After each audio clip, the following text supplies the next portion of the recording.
데서 건지사 사랑의 아버지 나라에 들어가게 하신 은혜를 감사드립니다. 아멘. 하나님 아버지, 싸움과 죄악의 이 참혹한 이 육신에 머물며 아버지 하나님, 우리가 순례의 길을 가는 것이 가시체를 뒷발질하는 고통과 아픔이 따르는 것이지만, 우리 주님께서 앞서가신 이 3일 길을 이제 주님과 더불어서 그 형이신 주님과 더불어 함께 가는 자들이 되게 하여 주시고, 아멘. 이 길에서 아버지 하나님 주님의 돌보심과 보호하심 가운데서 주님으로 인하여 공급받게 하시고, 주님으로 인하여서 마른 목을 축이게 하시며, 진리의 기둥과 틀을 가진 자들로 아버지 이 시대의 어둠과 흑암에 있는 자들을 건져내는 하나님의 귀한 믿음의 용사들이 다 될 수 있도록 긍휼히 여겨 주시옵소서. 아멘. 아버지 하나님, 오늘도 저희 가운데 진리의 말씀으로 마음에 인을 새겨 주시고, 이 말씀이 저희의 길의 양식과 입을 옷이 되게 하시고, 이 말씀이 저희의 힘과 능력이 되게 하시고, 이 말씀이 믿음으로 화합되어져서 저희를 자유케 하는 생명의 말씀, 생명의 떡이 될 수 있도록 은혜와 긍휼을 허락하시기를 간절히 원합니다.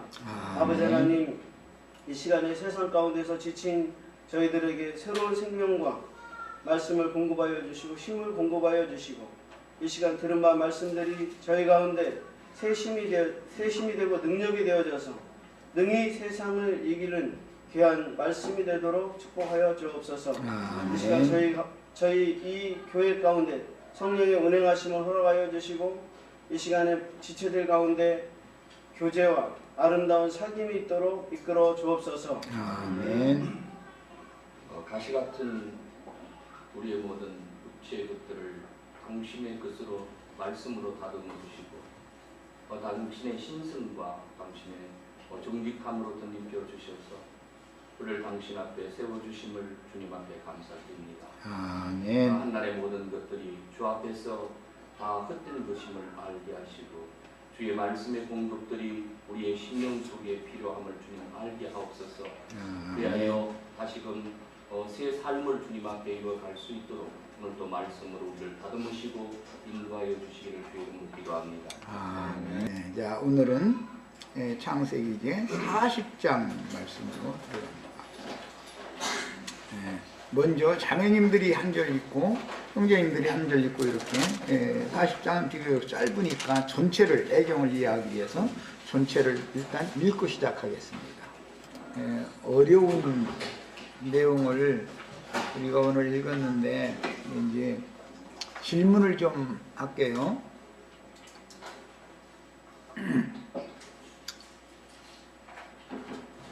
시대장의 집에 바로의 죄인들이 갇히는 옥이 있었죠. 시대장의 집은 음료의 집이죠. 음료의 집이 옥이라고 하는 의미를 계시록에가 이제 밝혀지는데, 어디에서 말씀이 인용이 되어져서 이스라엘 역사상에 어떻게 이것이 흘러가다가 결론적으로 계시록에서는 큰 음녀, 큰 성 바벨론이 악귀들의, 악령들의 옥이다 이렇게 되어 있는지를 이제 잘 마음에 생각을 해 두셔야 되겠어요.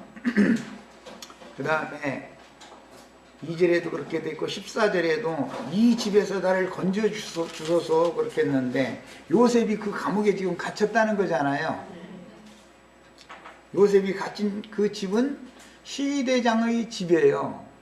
물론 살림집은 아니죠. 이제 옥이 이제 곁에 별도로 지어져 있었겠죠. 그때 당시 정황으로 보자면. 그런데 그게 바로 시대장의 집은 음녀의 집이다 그래요. 이것을 마음에 미리 잘 담아두시고 이제 오늘 말씀에 들어갑니다. 음녀의 집이라고 하는 이 개념이 여기에서는 음녀의 집이라고 하지 않고 그냥 시대장의 집에 있는 감옥이다 이렇게 말을 해놔서 생각들을 이렇게 깊이 하라고 내가 일부러 이걸 시작 말씀을 이걸 하는 거예요. 성경이 말하고자 하는 것은 전부 그리스도와 교회에 관한 비밀이고, 주의 신부된 교회도 비밀이지만, 비밀 중에 비밀이지만 큰 성 바벨론, 큰 음녀라고 하는 것도 비밀이다. 계시록 17장에 이렇게 돼 있죠. 계시록 17장에는 큰 음료는 비밀이다 그랬잖아요. 바벨론이라 큰 비밀이라 그랬잖아요. 이 음료의 집을 아는 것은 계시가 필요한 거예요. 그래야 거기에서 나올 수 있으니까. 우리는 전부 옥에서 나온 자들이죠. 옥에 있는 자들이 아니고 그러면 잘 된 거예요. 이 말이 이해가 되어졌으면 정말로 복받은 사람들이에요. 어떤 사람들은 지금 배나 더 깊은 감옥에 지금 제발로 들어가서 그러고 갇혀 있는 것이죠. 기본적으로는 세상 나라라고 하는 것은 더러운 귀신들이 조소이며 죄인들이 갇혀져 있는 감옥인 거예요. 세상은 전부 죄인들이 거하는 처소죠. 옥이다. 세상이라는 것은 죄인들을 가둬놓는 감옥이다 그런 말이야. 육신 있고 세상에 온 것은 사실은 한 면에서 보면 하늘나라에서 추방당한 악령들이 갇힌 처소에 우리가 보냄을 받았다 그런 뜻이다 그런 말이에요. 그런데 제발로 이보다도 세상보다도 더 깊은 감옥에 들어갈 수가 있는데 그게 오늘 요셉이 갇힌 그 집이란 말이에요. 그 집이 음녀의 집이에요. 자, 일단 여기를 이제 이렇게 해놓고 오늘 우리 지체들 오늘 나누고자 하는 말씀이 내용이 상당히 쉬운 말들이 아니기 때문에 자료를 해드렸어요. 자료를 가지고 말씀을 나누겠습니다. 음녀의 집에는 사탄의 권조가 있는 거예요. 계시록에 가보면 그 안디바가 거기에서 죽임당했죠. 그런데 내가 죽임당한 그것을 내가 아노니 그것은 사탄의 권좌가 있는 곳이다. 그것은 버가모 교회에 대해서 한 말이에요. 교회가 그렇다는 거예요. 세상에서만 죄인이 아니라 종교적인 죄인들이 더 깊은 감옥에 있는 것인 것을 이해를 하셔야 되겠어요. 그래서 자, 이제 자료를 가지고 봅니다. 정신을 집중해서 다 들으셔야 되겠어요. 창세기 40장에서는 요셉과 함께 옥에 갇힌 바로의 술 맡은 관원장과, 여기에서 바로는 온 세상의 주가 되시는 하나님을 대표하는 거예요. 이것은 비유예요. 애굽왕 바로라는 건 당시에 온 세상의 주제국이란 말이야. 주권국이란 말이야. 오늘날 말하면 미국과 같은 위치죠. 그런데 세상의 주인은 누구냐면 사실은 하나님이죠. 말씀으로 그분이 온 세상 만물과 만사와 모든 것들을 창조하시고 그분의 목적을 위하여 인간 나라의 역사도 그분의 뜻을 위하여 지금 이렇게 운행을 계속 경영을 이렇게 하시는 거예요. 이것을 하나님의 경륜이다 그래요. 그런데 하나님께서 창조하신 당신의 목적을 위하여 창조하시고 경영하시는 만사와 만물과 만사의 모든 경영을 하나님의 경륜이다. 성경에서는 이렇게 표현을 해요. 그 경륜을 이루기 위해서는 일을 하실 때 옛적에는 선지자들로 말씀을 하셨고 예수님이 오셨을 때는 아들로 말씀하셨고 구속을 이룬 후에는 성령이 말씀을 하시고 현재는 성령과 신부가 말씀하시는 때이기 때문에 때가 어느 때냐라는 것을 구분을 할 때는 우주를 경영하는 비밀의 말씀이 성경인데 이걸 기록해 놓은 게 성경인데 이 성경 말씀을 누가 어느 때 어떻게 보냄을 받아서 누구에게 이것을 풀어서 해석해서 가르쳐 주느냐 그런 말이에요. 이제 오늘 말씀에서는 꿈을 어떻게 해석을 해 주느냐 이제 내용이 이렇게 돼 있는데 사실은 그것은 때 또 시기에 따라서 하나님이 필요한 종들을 적재적소에 때에 따라서 보내셔가지고 마땅히 할 말씀을 선포를 하게 하는 거예요.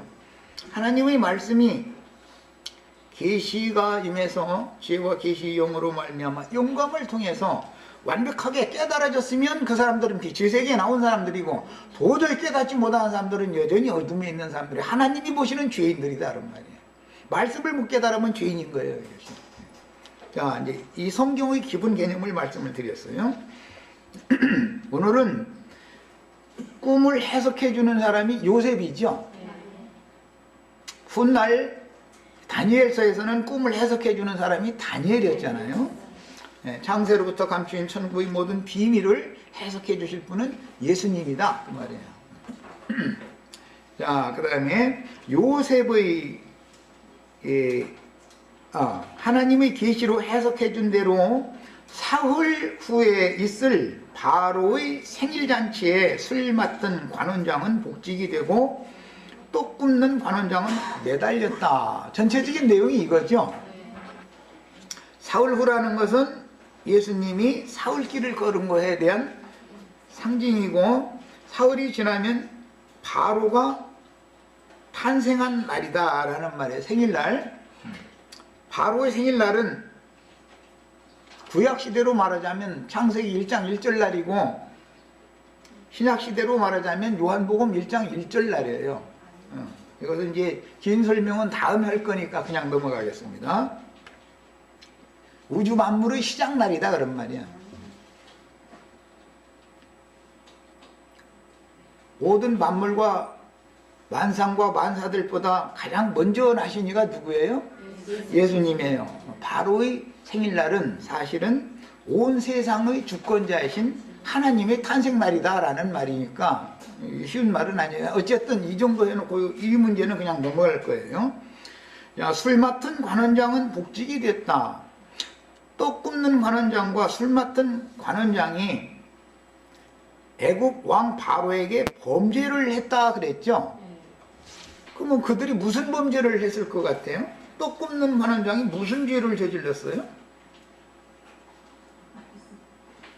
말라기 선지자의 말씀에 보면 너희가 더러운 떡을 내 단에다가 드리면서 우리가 어떻게 여호와 앞에서 범죄했나이까 이렇게 한다는 거잖아요. 떡 굽는 관원장이 바로에게 온 세상의 주 하나님께 범죄를 했다는 것은 구약시대의 말씀을 가르치는 자들이 더러운 떡을 자꾸 제단에 갖다 바쳤다 그런 말이에요. 상징이요 이런 것이 전부. 이제 잔을 바로에게 받들어 드리는 술 맡은 관원장도 범죄를 했다는 거잖아요. 애국왕 바로에게. 그럼 그 사람은 무슨 범죄를 한 거예요? 혼축해 하는 잔을 제물로 드렸다 말이에요. 구약시대에 하나님의 백성들을 맡은 모든 사람들이 다 그 짓을 한 거예요. 그런 죄를 상징하는 거예요. 그래서 하나님 앞에 큰 죄다 이런 말이에요. 그러려면 떡과 잔을 하나님이 받으시는 하늘의 참떡과 하늘에서 내려온 참떡이신 주님이 오셔야 참떡을 진설을 하겠죠? 진리의 성령을 성도들에게 부어줘야 술관원도 복직되어져 가지고 잔을 새로 받들어 드릴 수 있겠죠?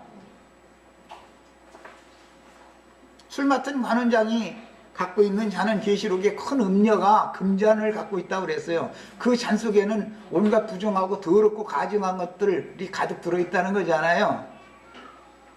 읽어보셨어요? 지금 내가 하는 말 충분히 다 성경 이야기.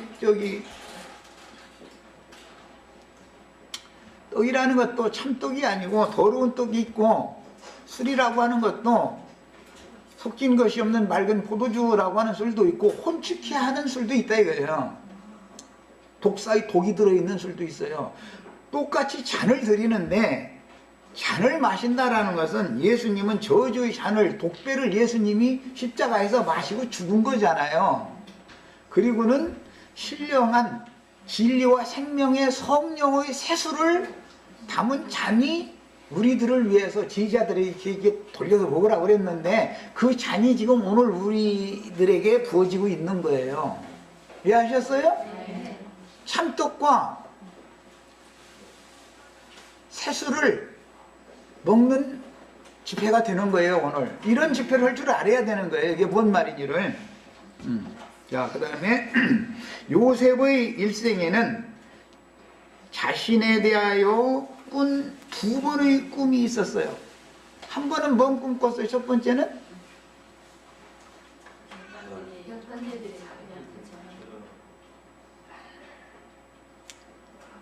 농사를 하는 꿈이었죠. 추수하는 꿈이었죠. 두 번째 꿈은 뭐였어요? 해달 별들이 요셉의 별에게 절하는 꿈이었어요. 두 번 꿈 꿨어요. 그 다음에 바로의 시위대장 집에 있는 옥에 갇힌 두 관원장들 두 사람이 각각 꿈을 꿨지만 사실은 두 가지 꿈 내용 똑같은 것이죠. 바로도 뒤에 이제 41장에 가면 두 가지 꿈을 꾸죠. 앞에 꿈은 무슨 꿈이죠? 7년 풍년이 든다는 꿈이에요. 뒤에 꾼 꿈은 7년 흉년이 올 것이다 라는 꿈이에요. 이것은 구약시대에 엘리야와 엘리사의 때 3년 반씩에서 엘리야와 엘리사가 말씀을 선포하면 풍년이 임하는 것이죠.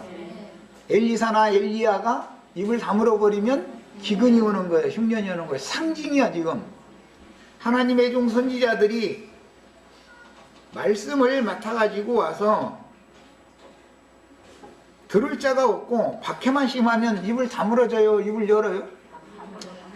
하나님의 종 선지자들이 말씀을 증거하지 않으면 엘리야의 변대로는 내 입의 말이 없으면 앞으로 온 땅에 우로가 있지 아니할 것이다. 비가 내리지 않을 것이다. 그래요. 그래서 유다서에는 물 없는 구름 얘기도 나오고 비를 내려주는 구름 얘기가 나오고 이렇게 성경이라는 것이 비유적으로 이런 표현을 하는 거예요. 어떤 구름을 만나면 은혜를 입을 수 있고 성도들이 어떤 구름을 만나면 기근을 당하는 것이죠. 이런 것도 다 상징적인 표현들인 것을 이해를 하셔야 되겠어요. 굉장히 어렵죠? 제가 하는 얘기. 수년을 들었으니까 뭐 이건 이제 나 마음에 영감으로 다 받을 수밖에 없어요. 이것은 억지로 되는 문제가 아니에요. 이것은 계시가 있어야 되는 문제니까. 그 다음에 바벨론 왕 느부갓네살도 두 번 꿈을 꿨죠. 두 번씩이라는 것은 확증 증거가 된다 그런 말이에요. 그럼 반드시 이루어질 일이다 그런 말이에요. 자, 이제 느부갓네살의 꿈을 해석을 해준 그 다니엘이 바벨론의 총리가 됐죠. 그때 당시는 바벨론이 세상의 종주국이 됐기 때문에 그런 거예요. 지금 창세기 40장 때는 애굽이 세상의 종주국이에요. 그러니까 꿈을 해석해준 요셉이 또는 다니엘이 온 세상의 주 앞에서 총리가 된다라는 것은 비유인 것을 알 수 있죠. 그래서 주와 그 그리스도의 나라라는 것이 어떻게 이루어지는가, 이것을 지금 암시하고자 한다는 거예요. 성경은 하나님의 영원하신 계획과 그 계획을 실행하는 첫 단계인 창조와 하나님 자신의 형상과 모양으로 만드실 사람의 타락과 긍휼의 그릇들을 구속하심과 선하시고 깊으신 뜻을 이루는 과정인 하나님의 사람들, 신약의 용어로는 그리스도의 사람들이다 그랬어요. 하나님의 사람들에게 구원을 이루시는 과정과 구원하신 영혼들을 통해서 이루는 영생의 초소인 하나님 나라의 실현을 체계적으로 계시한 하나님의 말씀입니다. 성경을 볼 때는 이런 기본 관점을 가지고 읽을 수 있어야 되는 거예요. 이게 이제 하나님의 경륜을 모르면 무지한 짐승이죠. 그런데 하나님의 경륜에 대해서는 전혀 깜깜해 가면서 무슨 히브리어가 어떻고 헬라어가 어떻고 이래서 하면 이게 전부 망할 자들이 하는 짓이다 이거예요. 성경이 말하는 의도에서 빗나가게 만들 수가 있다 이게. 자, 그 중에 창세기 40장은 타락한 육체를 어떻게 벗고 구속받은 영으로 어떻게 다시 사는지를 계시하는 십자가와 장사와 부활과 승천과 재림을 예표적인 그림으로 설명한 암시가 기록된 내용입니다. 떡관원은 사흘 후에 죽고 술관원은 사흘 후에 복직이 되어져서 세술잔을 바로에게 바치게 되지요. 이것은 예수님이 아론 반차의 제사장 직분, 떡을 진설한 건 제사장이 했었던 거니까 구약시대에는 아론 반차의 제사장 직분을 종결하고 참떡을 나눠주는, 신령한 떡을 나눠주는 멜기세덱 반차의 제사장 직분을 새로 행하시는데 그건 성령이 오셔서 하는 것이다. 지금 이걸 상징한다 그런 말이에요. 첫 아담의 유전인 육신에 속한 이 몸을 벗고 마지막 아담이신 영에 속한 사람 곧 그리스도 형상을 따라 의와 거룩하심으로 새롭게 지으심을 받은 새 사람을 입게 된다는 것은 복음의 비밀이며 겉사람은 죽어 장사되고 겉사람이라는 건 육신에 있는 사람인데 우리가 사실은 복음을 믿으면 우리 옛사람은 예수와 함께 십자가에 못 박혔다 그러지만 우리 육신이 몸이 죽은 건 아니죠. 그럼 뭐가 죽은 거예요? 옛사람의 자아가 옛사람의 혼생명이 죽었다는 거예요. 몸이 죽은 걸 말하는 게 아니죠.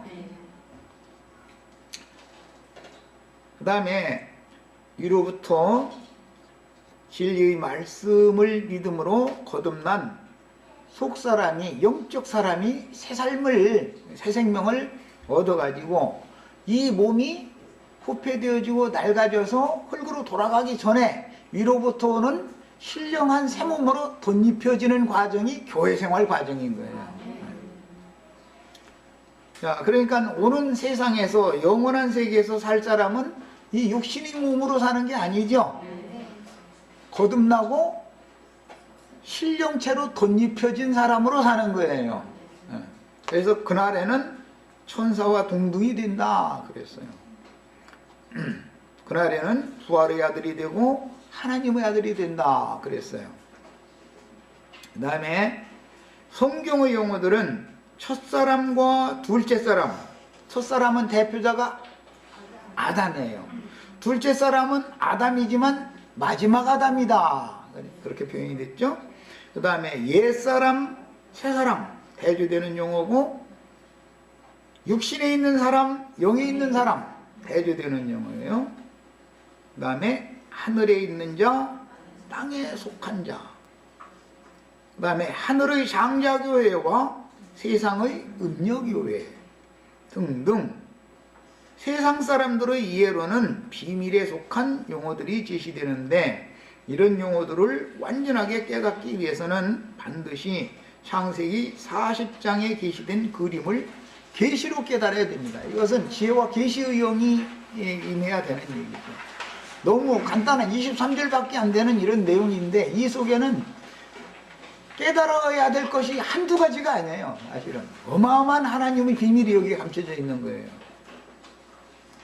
주님께서 이 생에 살아생전에 사역을 하실 동안 제자들에게 가르치신 말씀들이 많지만 특히 그분이 예루살렘에 올라가서 장로들과 대제사장들과 서기관들에게 많은 고난을 받고 나사렛에서부터 사역이 가버나움에서부터 갈릴리 바닷가의 가버나움에서부터 말씀 전파가 시작이 됐죠. 그런데 자꾸 예루살렘을 향해서 올라가는 거예요. 그것은 예루살렘 밖에서는 선지자가 죽는 법이 없기 때문에 반드시 예루살렘에 가서 죽으셔야 되는 거예요. 갈릴리는 이방인들의 처소를 유대인들의 개념에는 상징한 거였고 어둠의 처소로 봤기 때문에 하나님의 영광빛이 충만한 것은 예루살렘이죠. 빛의 처소는. 그런데 오히려 반대로 예수님 때에는 예루살렘 성이 음료의 집이고 예루살렘 성전이 귀신들의 처소더라 이거예요. 오히려. 그러니까 주님이 그곳에 가서 그곳의 정체를 드러내고 이곳이 바로 악하고 더러운 귀신들의 처소가 되었다. 여긴 도적의 구렬 강도의 집이 되었다. 이것을 선포해서 드러내시고 나서 그 예루살렘 성전에서 떠나서 나오시면 옥에서 나오는 것이죠. 이런 개념이란 말이야. 우리도 다 그래서 귀신들의 처소, 악령들의 처소에서 예수와 함께 나와야 되는데 이것을 복음으로 해석을 할 때는 육체로는 죽임당하시고 무덤에 장사되었다가 무덤에서 부활하는 것으로 상징을 해냈단 말이야. 그러면 무덤은 어디예요? 알고 보면 예루살렘이죠. 예루살렘. 더러운 무덤이 예루살렘이란 말이야. 예루살렘이요. 예루살렘 지도자들의 입은 전부 음부죠.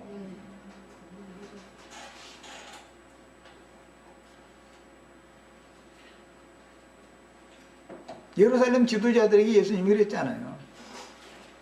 또 사도들도 그 얘기를 받아서 또 설명했죠. 저 입은 열린 무덤이다 그랬어요. 예, 두 무덤이라는 것은 알고 보면 세상과 유대교 체제를 말하는 것인데, 오늘날로 하자면 세상 나라와 기독교 체제라는 것은 두 무덤이 그 음부다 이거예요. 그건 무적행이다 이거예요. 거기에는 전부 악한 귀신들이 모이는 처소다 이거예요. 바로의 죄인들이 거기에 갇혀 있는 것이다 이런 말이야. 여기에서 건져내서 해방시키는 것이 우리가 전할 사명이죠. 복음 전할 사명이에요. 자, 그 다음에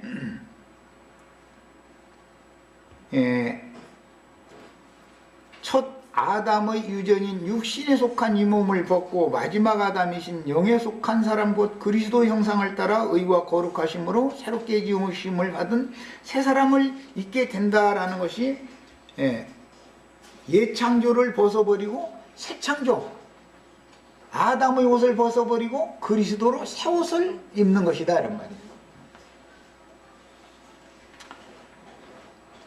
그 다음에 제자들에게 주님께서 하신 말씀은, 그분이 예루살렘에 올라가서 장로들과 대제사장들과 서기관들에게 많은 고난을 받고, 왜 이 사람들한테 고난을 받게 되겠어요? 예수님은 참떡을, 그 다음에 참된 음료를, 참포도주를 주러 왔기 때문에 부정한 떡과 혼축케 하는 잔을 마시게 해주던 자들은 자기네들과 사상이 너무 다른 영을 가지고 왔다 이거예요. 이거 이단자다 이거예요. 그런데 묘한 것은 자기네들을 선지자로 여기질 않고 예수님과 요한을 선지자로, 하나님이 보낸 선지자라고 따르니까 이것들을 죽여버려야 된다 이거예요. 그래서 세례 요한과 예수님이 죽을 수밖에 없는 거예요. 뭐가 달라서 그런 거예요? 말씀이 다르고 영이 달라서 그랬다 이거예요. 이것은 오늘날 말하자면 극우주의자들과 극좌주의자들이 서로가 이게 다투고 이게 해결이 안 나죠. 이런 것과 같은 이치다 이게. 그건 전부 어떤 영과 어떤 정신을 그들이 가지고 있기 때문에 서로 일치를, 화합을 할 수가 없는 거예요.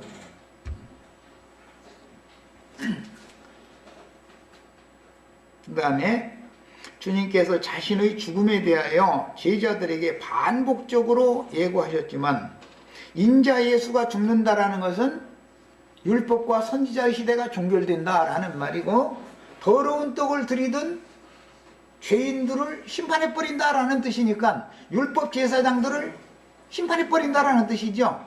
그래서 너희는 그 나라를 빼앗기고, 세리와 창조와 모든 죄인들이 먼저 아브라함과 이삭과 야곱과 함께 그 나라에 들어가 있는 것을 볼 때, 그리고 너희는 바깥 어둠에 쫓겨난 것을 볼 때 슬피 울며 이를 갈게 될 것이다 그랬어요. 이것이 보여야 되는데, 예수님이 말씀하셔도 사도들이 말씀하셔도 오늘날 나 같은 사람이 아무리 떠들어도 이거 완전히 이단자가 나와서 쓸데없는 소리 하는 것밖에는 안 들린다는 말이에요. 신앙이라는 건 전부 계시로 하는 거예요. 계시로. 사람이 많이 간다, 그거 큰 예배당이다, 이런 걸 따라서 가는 건 정말 어리석은 거예요. 그리스도가 말씀이신 하나님이 누구와 함께 계시냐, 어디에 계시냐, 이게 중요한 것이죠. 야, 해석은 하나님께 속한 것이 아닙니까? 나에게 말하소서. 그 말은 나에게 지금 해석해줄 하나님이 나와 함께 계시다, 지금 요셉이 그 말이죠 지금. 제일 중요한 게 그거예요. 바로의 두 관원장이 꾼 꿈에서 포도나무의 세 가지와 떡 광줄이 셋은 사흘을 상징하며, 이 사흘은 떡광줄이 셋인데 사흘이니까 예수님이 인용을 하실 때는 오늘과 내일 내가 귀신을 쫓아내며 병을 고치다가 제3일에는 완전해지리라 이렇게 적용을 하셨죠. 떡광줄이 셋은 3일을 말하는 거예요. 맨 위에 있는 떡은 공중 많은 새들이 와서 다 먹었다는 거잖아요. 귀신들을 위한 잔치상이다 그런 말이에요. 세 광줄 중에 맨 위에 있는 그 떡이. 그런데 예수님이 오셔서 새떡을 주는 거예요. 참떡을. 그게 오늘과 내일 참떡을 배설, 진설을 하시는 일을 하는 것이 전도를 하는 일인데, 그게 뭐냐면 사람들 속에 들어있는 귀신들을 쫓아내며 병을 고치는 일을 했다 하는 거예요. 예루살렘 사람들, 이스라엘 12지파 사람들 속에 지금 그들과는 귀신이, 그들이 모여서 찬송하고 예배라는 걸 하면 귀신이 예배를 받는 거죠. 지금 귀신에게 예배하는 거죠. 이런 이치를 너무 몰랐다 이거예요. 예수님이 이 일을 하러 오셨던 거예요. 그리고 제3일에 완전해진다. 육신을 입고 있는 예수님은 아직 완전한 분이 아니었죠. 그분이 뭐 본질적으로 완전하지 않다라는 게 아니라 육신이 몸을 입고 있는 한은 완전한 게 아니다 이거예요. 부활되어지셔야만 완전한 것이죠. 우리도 영생하기 위해서 완전케 되려면 신령체를 덧입고 나타나야 되는 것이지, 아직 육신을 입고 인생이 살아있는 동안은 완전한 게 아니죠. 이런 거예요. 예. 이 세상에 오셔서 얻으신 지휘자들은 그때 당시 부한자나 문벌 좋은 자나 세상에서 알아줄 만한 것이 있는 자들이 아니었으며, 예수님 자신도 그랬죠. 예수님 자신도 당시 사회에서 맨 하류에 속하여 멸치와 천대를 당하던 어부들이 대부분이었습니다. 예수님 보고도 저는 학문이 없는 자다, 글을 알지 못하는데, 그랬어요. 그것은 자기네들이 신학 공부를 한 적이 없다 예수님이. 베드로 보고도 나중에 사도행전에 보면 본래 학문 없는 범인으로 알았다가 이런 지혜의 말이 어디서 나오느냐 이러고 놀랬다는 거잖아요. 하나님이 함께 하시느냐의 여부에 달린 거예요. 지혜자는 하나님 한 분이니까. 그들이 처음 주님을 따를 때는 하나님을 향하는 열심이 있는 이스라엘인들이면서도 주님의 제자들, 유대교 지도자들에게 이방의 갈릴리 사람으로 여겨져서 멸시당하고 사회적으로도 소외당하며 살던 천민계층의 아브라함 자손들로서 학문도 많이 하지 못한 자들이었습니다. 제자들은 3년 반 동안 주님을 따라다니면서 전혀 새로운 가르침을 받고도 주님의 가르치심을 완전하게 깨달을 수가 없었기 때문에, 제3일에 완전케 된다라는 말은 단순히 육신의 몸이 죽고 영으로 다시 사는 것만을 말하는 게 아니죠. 천년이 산 후에 그 흰 보좌의 심판대에서 음부도 바다도 죽은 자들을 다 내주면 그 영들이 완전한 영들은 아니잖아요. 심판받을 영들이지. 그러니까 제3일에 완전케 된다라는 말은 신의 형상이 된다라는 말을 말하는 거예요. 네, 우리 형제 자매님들, 제3일에 완전케 된다라는 말은 온전한 새 사람이 된다라는 뜻과 같은 것이고, 하나님의 형상이신 그리스도의 형상과 모양으로 만들어진 신령체를 입은 사람이다 그 말인 것이지, 단순히 육신의 몸이 죽은 영혼들을 말하는 게 아니란 말이에요. 그러려면 어떻게 됐어요? 이 세상에 살아있는 동안에 하나님의 말씀을 맡은 어떤 종들과 함께 동역해서 그리스도의 몸을 세우는 신앙생활을 해야 된다 이런 말이에요. 그래서 이것은 세상 지식으로 되는 일이 아니죠. 그 다음에 세상을 구원하실 메시아는 육신의 몸을 입고 살아서 그 일을 이루시는 것이 아니고 육신으로 오신 목적은 율법과 선지자의 시대를 심판하고 종결하러 오신 것이다. 그리고 부활하신 후에는 새 창조, 새로운 우주 창조를 새로 하러 부활하시는 거예요. 부활 승천하신 거예요. 그래가지고 성령이 오셔서 일을 다시 하는 거예요. 창세기에서 엿새 동안 일을 한 것은 하나의 모형일 뿐인 것이고 구약 시대에 대한 상징이 되는 것이지만 성경 전권에 대한 그런 표상도 되지만 실제적으로는 예수님이 성령이 오셔서 제자들을 통해서 호흡을 불어넣으시고 그 다음에 오순절에 사망 권세를 이기는 능력으로 덧입혀져 가지고 나가서 전도를 하게 하심으로 세일을 하는 거다 이 말이에요. 세일을. 창세기에서 일을 하는 것은 표상이다 이런 말이에요. 전도를 하는 것이 일하는 것이죠. 하나님 편에서는. 그 다음에 사람들의 편에서 일을 한다는 것은 전도자의 말을 듣고 예수 그리스도를 주와 하나님으로 믿는 거예요. 사역자들은 사역의 일을 하는 거예요. 전도 일을 하는 거예요. 말씀을 듣는 성도들은 말씀을 분별해서 듣고 예수 그리스도를 주와 그리스도로 믿는 거예요.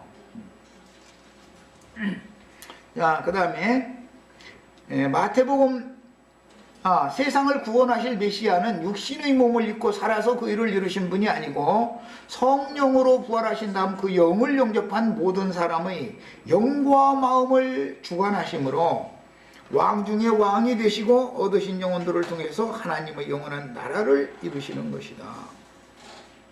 아담을 통해서 마귀의 세상령과 세상 더러운 귀신의 영들이 사람들 속에 들어와서 육신의 생각을 지배함으로 세상 나라가 되었지만 주님이 오셔서 세일을 하는 목적은 세상 나라를 주와 그 그리스도의 나라가 되게 하려는 것이 목적이다 이런 거예요.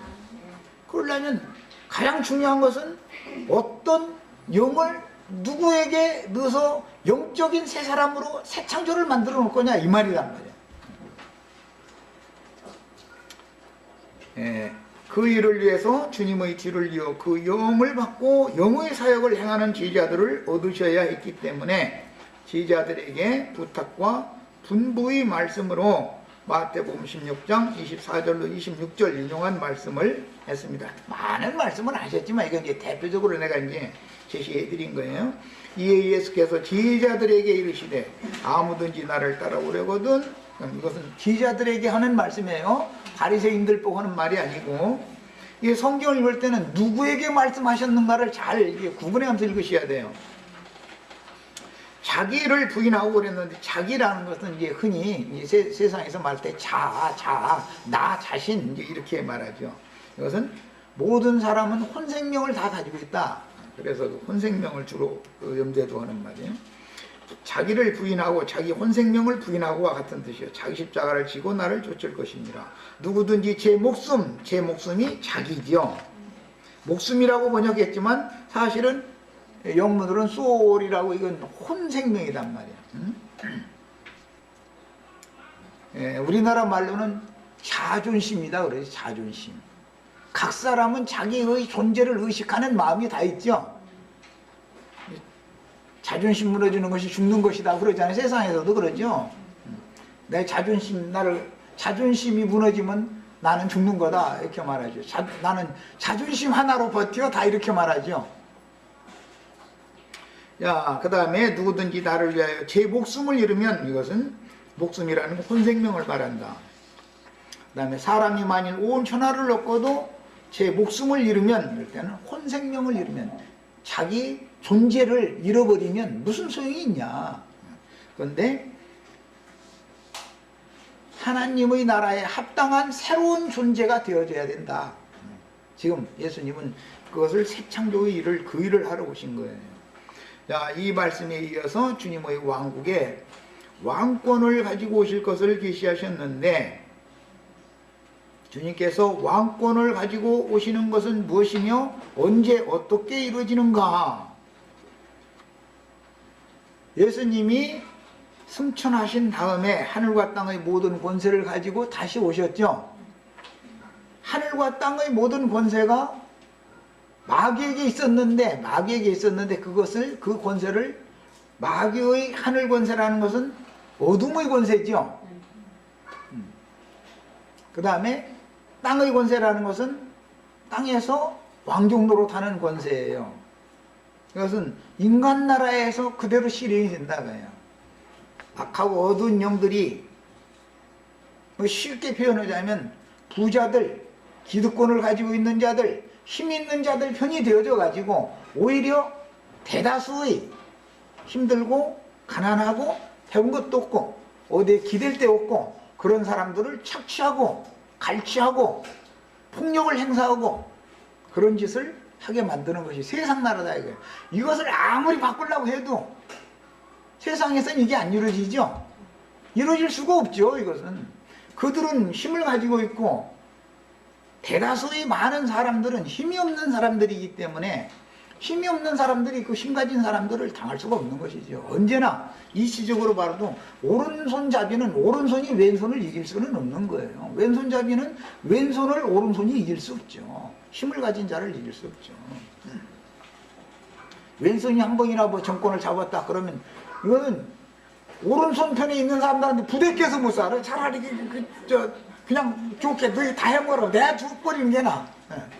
욕만 바가지로 얻어먹고 그러는 거예요. 그런데 이제 정말로 발전하고 발달한 나라에서는 당연히 오른편도 안 보고 왼편도 안 보고 그래야 이게 뭐가 옳고 그런 것이 판단이 오는데 우리나라 같은 데는 미개국에 속하기 때문에 또 이렇게 또 정치하는 사람들도 그런데 완전히 이게 이제 정신세계에서 보면은 이건 후진국이죠. 그러니까 엊그제 뭔가 구경하러 무슨 공개통이래 나오고 뭔 통이라고 그러던데 환기통에 올라갔다가서 떼죽음을 당했다 그런 걸 보면서 이야, 정말 후진국형 사고라고 신문에 그렇게 나왔더만 맞는 말이야 아주. 이래가면서도 있는 사람들 말 들어보세요. 가진 기득권자들 말 들어보세요. 저희가 아주 세상 지금 얼마나 그냥 살기 좋은 세상 만들고 있는지. 쓸데없는 소리 같지만 주님의 왕국이라는 게 어떤 나라를 말하는 건가를 지금 설명하느라고 자꾸 내가 이 세상 나라 돌아가는 것을 가끔 얘기하는 거예요. 이 세상 나라라는 건 어둠천지. 그래서 오죽하면 계시록에서는 밤바다로 상징해 놨잖아요. 교회라는 것은 밤바다를 항해하는 배와 같은 것이고 밤바다를 항해하는 배들을 위해서 등대가 세워진 것이 위에 등대로 상징이 되는 거예요. 그러니까 이 세상 나라와 주님의 나라는 전혀 다른 것이죠. 세상 나라는 자신들이 다 빛 가운데 있다고 생각하지 자신들이 어둠에 잡혀 있다고는 꿈에도 생각을 않고 있거든요. 첫 시간 여기까지 해서 일단 마칩니다.